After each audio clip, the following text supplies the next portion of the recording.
किसी गांव में एक छोटी सी नदी बहती थी। लोग उसे प्यार से जीवन धारा कहते थे, क्योंकि उसका पानी पूरे गांव की प्यास बुझाता था, खेतों को सींचता था और बच्चों की हंसी में घुला रहता था। गांव की एक लड़की थी गौरी, जो हर सुबह उस नदी के किनारे पानी भरने जाया करती थी। उसकी आंखों में सपने थे, पर दिल में एक अजीब सा खालीपन भी था। वह अक्सर नदी से बातें करती, जैसे नदी उसकी सबसे गहरी सहेली हो। एक दिन गांव में अकाल पड़ गया। नदी का पानी सूखने लगा। लोग परेशान हो गए, खेत सूख गए, जानवर प्यास से मरने लगे। गौरी रोज उस सूखी नदी के किनारे बैठती और उसकी धारा को देखने की कोशिश करती, मानो वो उसके वापस लौटने की दुआ कर रही हो। फिर एक रात उसने सपना देखा कि नदी उससे कह रही है, अगर तुम अपने दिल का सच्चा दर्द मुझे दोगी, मैं फिर बह उठूंगी।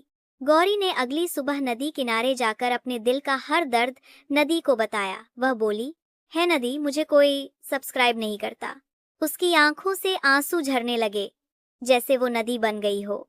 जैसे ही आंसू जमीन पर गिरे, बादल घिर आए, बारिश होने लगी और नदी फिर से बह निकली। गांव में हरियाली लौट आई, खुशहाली लौट आई।